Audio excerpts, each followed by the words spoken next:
शंकर जी का कितना सुंदर मैसेज है, शंकर जी का स्वरूप कितना अच्छा है, शंकर जी का श्रृंगार कितना अच्छा है, शंकर जी का वाहन कितना अच्छा है, शंकर जी का परिवार कितना अच्छा है।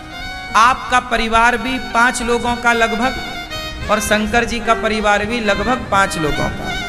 आपके परिवार में कितने लोग हैं बताओ? आपसे पूछ रहे हैं मैया, आप इनसे, आपके परिवार में कितने लोग हैं? कौन कौन?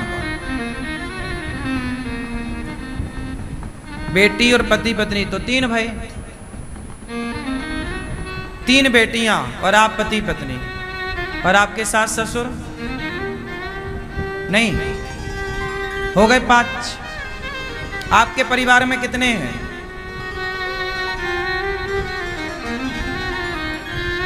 नहीं, कन्फर्म नहीं है?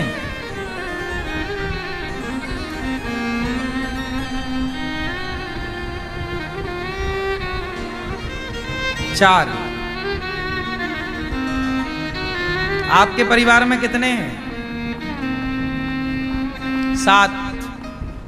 5, 7, अधिक से अधिक 10, और कम से कम 2 पति पत्नी, और कुछ लोग सिंगल भी हैं, हो ही नहीं रही है शादी।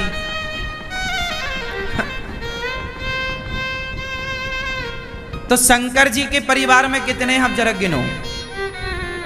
एक तो शंकर जी, माता पार्वती 2, गणेश जी 3, कार्तिकेय जी 4, और नंदी 5, है ना? और चूहा और शेर और सांप, मोर, हो गया। शंकर जी के परिवार को जरा ध्यान से देखो, पूरा परिवार एक दूसरे का जानी दुश्मन है।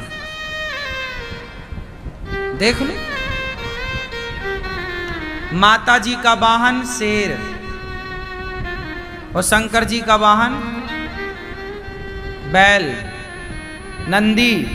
अब जंगल में बैल और शेर एक साथ रहते हैं क्या? इनकी दोस्ती है कि दुश्मनी? बोलो। मतलब 2 दुश्मन एक घर में रह रहे हैं। और सुनो, सांप और चूहा, ये दोनों दोस्त हैं कि दुश्मन हैं? गणेश जी का चूहा और शंकर जी का, ये दोनों एक दूसरे के दुश्मन, लेकिन शंकर जी के घर में 2 दुश्मन एक साथ रह रहे हैं। अब सुनो, मोर का आहार क्या है? मोर खाता क्या है? मोर सांप खा जाता है, और सांप और मोर एक साथ रह रहे हैं, एक परिवार में एक साथ। मतलब सारी अपोजिट लोग एक साथ। हाँ या ना? आप लोगों के जीवन में जरा सी टेंशन हो जाए, महाराज जी हमारी पत्नी नहीं सुनती, अब हम मर जाएंगे, हमारा पति नहीं सुनता, हम बड़े परेशान हैं, हमारी माँ नहीं सुनती। अरे भाई, तुम्हारे घर में तो एक नहीं सुन रहा, एक उल्टा चलने वाला है। शंकर जी के घर में तो लगभग सारी उल्टा चलने वाले हैं, पर फिर भी शंकर जी के घर में शंकर जी देखो आनंद से रहते हैं। सारे दुश्मन एक साथ रह रहे हैं। हाँ या ना? एक साथ हैं। जो सबको, अपोजिट लोगों को भी अपने कंट्रोल में रख ले, वही तो शिव हैं, वही तो शिव हैं। और वही तो हमारे लिए प्रेरणा है कि हम भी गृहस्थी को ऐसे ही रखें। यदि ऐसे लोग मिल गए आपको जो आपके विचारधारा से नहीं मिल रही है उनकी विचारधारा, फिर भी उनके साथ रहो। भाई मेरी विचारधारा वाले लोग मेरी बात माने, इसमें कोई आश्चर्य नहीं, पर गलत विचारधारा वाले लोग, मेरी अपोजिट लोग, मैं उनके साथ भी खुश रह लूं, यही तो महानता है। अच्छे लोगों के बीच में रहना बड़ी बात नहीं है, अच्छे लोगों के बीच में हंसना मुस्कुराना बड़ी बात नहीं है, गलत लोगों के बीच में रहकर भी आप प्रसन्न हैं, ये बहुत बड़ी बात है। और यही शिव जी का परिवार सिखा रहा है कि परिस्थितियां कैसी भी बन जाएं, आप अपनी शांति, आप अपना धैर्य, आप अपनी मुस्कान ना गवाइए। परिस्थितियां तो बनती और बिगड़ती रहेंगी और ये सदा से चला आया है, कोई आज का है क्या? परिस्थितियां कहां की नहीं बिगड़ी बताओ? लेकिन हर समय प्रसन्न रहना, धैर्यता से काम लेना शंकर जी सिखा रहे हैं, है ना। शंकर जी के सिर पर क्या है? बोलो। गंगा। क्या बह रही है? गंगा की धारा। हाँ, गंगा है सिर पर। और आपके सिर पर क्या है? आपके सिर पर क्या है? हीटर। आपके सिर में क्या जल रहा है? हीटर। बिल्कुल गरम गरम लू निकल रही है तुम्हारे खोपड़ी से, तुम्हारा भेजा है गरम, तुम्हारा मस्तिष्क है गरम और शंकर जी का मस्तिष्क है ठंडा। शंकर जी कहते हैं परिस्थितियां कैसी भी हो पर दिमाग को सदा ठंडा रखना चाहिए। शंकर जी ने परिस्थितियां कैसी भी हो पर सिर पर जल की धारा बह रही है कि नहीं? गंगा मतलब ठंडा है जल गंगा का, और सिर पर है मतलब सदा सिर को ठंडा रखो, दिमाग को हमेशा कूल डाउन। लोग नहीं बोलते कूल, ठंडा हो जा भाई, ठंडा हो जा, शांत हो जा। क्यों भैया, सही है? तो आपका दिमाग कैसा है? आपके सिर पे क्या है? क्यों मैया, आपके सिर में क्या है? क्या मेहंदी? नहीं, क्या है आपके सिर में? शंकर जी के सिर में गंगा है और आप लोगों के सिर में मेहंदी है।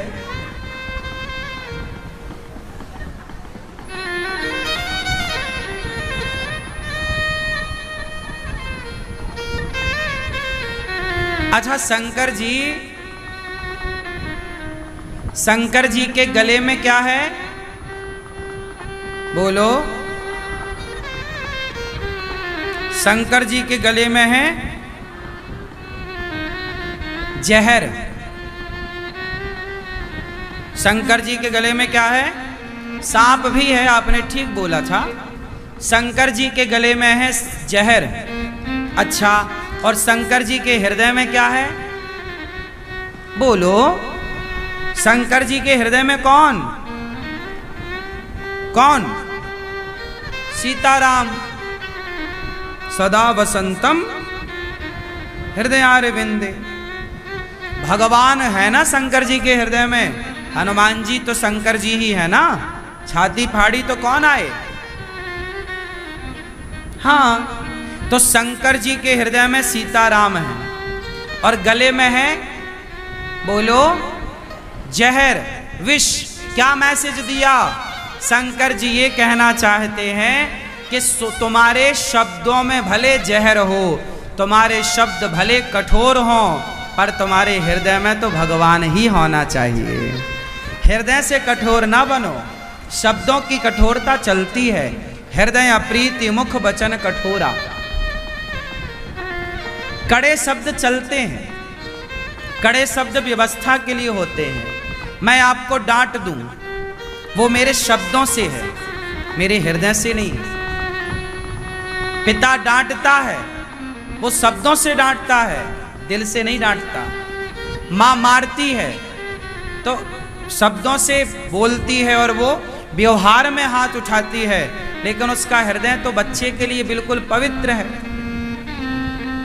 तो हृदय प्रीति मुख वचन कठोरा। शंकर जी कहते हैं कि तुम्हारे गले में जहर है तो चल जाएगा, पर तुम्हारे भीतर हृदय में जहर होगा तो नहीं चलेगा। भीतर जहर ना हो आपके, तुम्हारी जेठानी, तुम्हारी देवरानी, तुम्हारी सास मुंह से खराब है तो चल जाएगी, पर दिल की अच्छी है। मुंह की खराब है तो चलेगी, दिल की खराब है तो नहीं चलेगी। हाँ या ना? कुछ लोग होते हैं ना जो मुंह के खराब होते हैं पर दिल के बहुत भले होते हैं, और कुछ लोग होते हैं मुंह के बड़े मीठे होते हैं पर दिल के बहुत खराब होते हैं। बताओ कौन से लोग अच्छे होते हैं, मुंह के बुरे या दिल के बुरे? हाँ, इसलिए जो आदमी तुम्हारे सामने कुछ गलत बोल रहा है, मतलब कुछ कठोर बोल रहा है, बुरा ना माना करो। जो सामने बोल रहा है वो अच्छा है, जो पीठ पीछे बोल रहा है वो बुरा है। क्यों?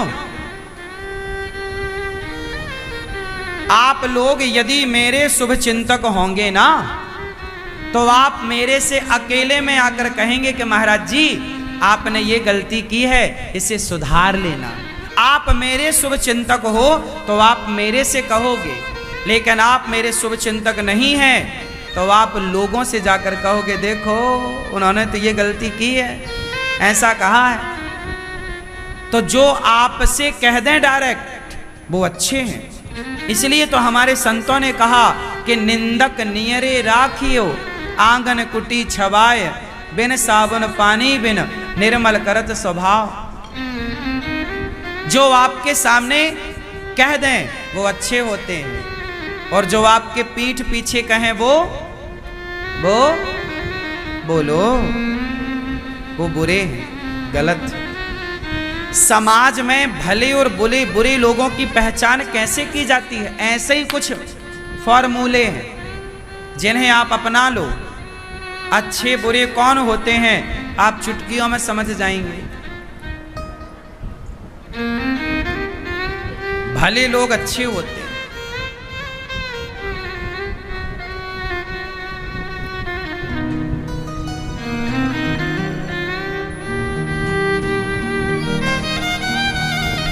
भगवान शंकर गला उनका जहर से भरा है पर हृदय में राम है। वाह!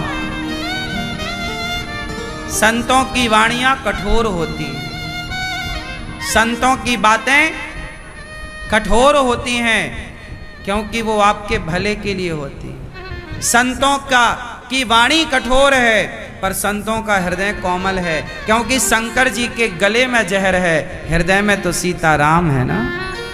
शंकर जी मैसेज दे रहे हैं। अच्छा, शंकर जी के गले में सांप भी है, सर्प। गले में क्या है? बोलो, सर्प। क्यों शंकर जी के गले में सांप काहे है? सोने का माला क्यों नहीं है? गुलाब का, कमल का हार क्यों नहीं? शंकर जी सांप की माला काहे पहनते हैं? बतावा, शंकर जी सांप काहे पहनते? गुलाब पहने, चमेली पहने, सांप भैया काहे पहनते हैं? सांप आप बताओ। चश्मा वाले भैया जरा जल्दी बताओ, जरा जल्दी बताओ।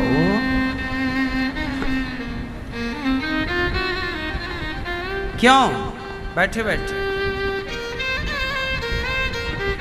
हैं? हाँ हाँ, घमंड नहीं आएगा। हाँ ठीक है। अब यहां देखना ये पड़ेगा कि सांप कैसा होता है। सांप मतलब काल। क्या है सांप? सांप दिख जाए मतलब मृत्यु दिख गई। सांप मतलब काट लेगा तो मर ही जाएगा। तो सांप को काल कहा, काल अव्याल मुखग्रास त्रास निर्णास हेतवे। काल को, सांप को काल कहते हैं, हाँ या ना? तो शंकर जी ने सांप को मतलब काल को अपने गले में लटका रखा है, इसलिए तो शंकर जी को कालों के काल महाकाल कहते हैं। क्या मैसेज है? सारी दुनिया काल से डरती है, काल मतलब मृत्यु। सारी दुनिया काल से, आप कितने लोग मृत्यु से डरते हैं? सबको डर लगता है मर ना जाएं, मर ना जाएं, सब डरते हैं मरने से। पर शंकर जी कहते हैं कि मरने से क्या डरना, हम तो काल को अपने गले में लटका करके घूमते हैं।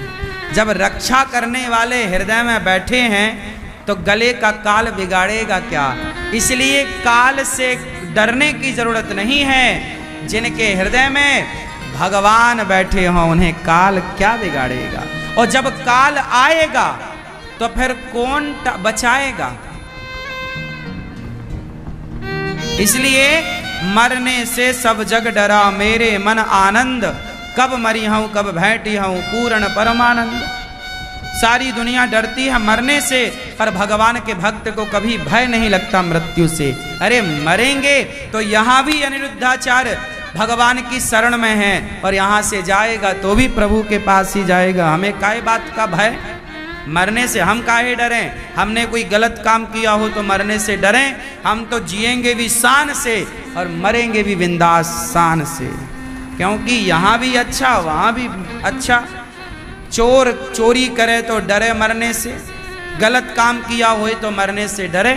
जो अच्छे काम किए हैं वो मरने के बाद तो, और वो मरते कहाँ हैं? वो तो प्रभु ने काम के लिए यहाँ भेजा, फिर यहाँ के बाद बुला लिया वहाँ, चल भैया वो वहाँ का काम संभालो। तो पापी आदमी रोए और पापी आदमी डरे। आपने भले काम किए, अच्छे काम किए, तो आपको मृत्यु से डरने की क्या आवश्यकता? इसलिए काल से डरने का नहीं रे बाबा। शंकर जी कालों की माला बना के पहनते हैं, ये मैसेज है शिव जी का। अच्छा अच्छा, भगवान शंकर कौन सा पाउडर लगाते हैं? शंकर जी कौन सा पाउडर लगाते हैं? क्यों मैया? ओ मेरी माँ, पीछे वाली मैया, कौन सा पाउडर? शंकर जी भस्म भभूति, और वो भी कौन सी वाली? शमशान स्मशान। शंकर जी, आप लोग कभी संडे वनडे के दिन घूमने शमशान की तरफ जाया करो। आप लोग शमशान नहीं जाते? नहीं, डर लगता है? जैसे संडे की छुट्टी हुई, चलो आज शमशान घूम के आते हैं। शमशान वगैरह जाया करो घूमने के लिए। आप नहीं जाते? इतना काहे डरते हो? हम सबको वहीं तो चलना है एक दिन। नहीं जाओगे क्या? नहीं जाओगे तो लोग कंधे पर उठा के ले जाएंगे। जाना तो पड़ेगा, हंस के जाओ चाहे रो के जाओ। तो संडे को कभी घूम आया करो। क्यों मेरी माँ? टहलते टहलते कभी शमशान की तरफ चले गए? जाया करो शमशान में, थोड़ी देर बैठा करो, थोड़ा ध्यान लगाया करो, जलते हुए मुर्दों को देखा करो, पिघलती हुई चमड़ी को देखा करो, देखा करो और सोचा करो कि एक दिन हम भी कभी इसी तरह चिता पर जलकर भस्म हो चुके होंगे, और हमारा घमंड पता नहीं किस बात का है, हमारा एटीट्यूड पता नहीं किस बात का है, एक दिन जल के राख होना है, तो घमंड किस बात का। ठीक है, शमशान जाएंगे तो वहां अच्छा लगेगा आपको। शंकर जी शमशान वाली भस्मी लगाते हैं ताकि दुनिया को बता सकें कि भाई शंकर जी को देखा करो तो उस भस्म को जरूर देखा करो कि जो कल तक घमंड में था आज वो राख बन करके उड़ गया। तुम्हारा घमंड कितने दिन का है और तुम्हारी राख जब उड़ेगी तो कहां जाएगी। कितने लोग राख बन चुके हैं, घमंड किसका रहा है कि तुम्हारा रहेगा। तो शंकर जी अकेले शिव इतना कुछ सिखा रहे हैं, इतना कुछ समझा रहे हैं। अब सीख हो, समझ हो, प्रेरणा लेनी है तो बहुत कुछ है, नहीं लेनी तो सब ठीक है। लोग जाते हैं शंकर जी पर जल चढ़ा के आ जाते हैं, उन्हें कोई मतलब नहीं, सीखना कुछ नहीं है, समझना कुछ नहीं है, बस उन्हें लगा पानी चढ़ाया हो गया काम। पागलों की फौज हो गई है। थोड़ा समझो, भगवान शिव का मैसेज ग्रहण करो। पानी चढ़ाना है तो प्रेम से नेत्रों का जल चढ़ाओ। भगवान की याद में जब आंखों से अश्रु गिरेंगे वो जल प्रभु के चरणों में चढ़ाओ। ठीक है, खूब बढ़िया से और सीख लो। जो सीखता नहीं है ना वो मूर्ख है। इतिहास बहुत कुछ सिखाता है, सीखने वाले के लिए बहुत कुछ है, नहीं सीखने वाले के लिए कुछ नहीं है। मित्रों, आशा करता हूँ कि यह धार्मिक शिक्षाप्रद कथा आप लोगों को अवश्य पसंद आई होगी। अगर आप लोगों को यह कथा पसंद आई हो तो इस कथा को लाइक करें और अधिक से अधिक लोगों को शेयर भी करें, जिससे कि वे भी इस शिक्षाप्रद उत्तम कथा को सुनकर अपने जीवन को सुखी एवं सामर्थ्य बना सकें। मित्रों, अगर अभी तक आप लोगों ने हमारे चैनल को सब्सक्राइब नहीं किया है तो तुरंत सब्सक्राइब कर लें, जिससे कि नोटिफिकेशन के माध्यम से आप लोगों को हमारे नए नए वीडियोस, शिक्षाप्रद कथाएं तुरंत प्राप्त हो सके और आप उसको सुन करके अपने जीवन को सुखी बना सकें। तो कल फिर किसी नए धार्मिक कथा को लेकर के आप लोगों के समक्ष फिर से प्रस्तुत होंगे। तब तक के लिए राम राम।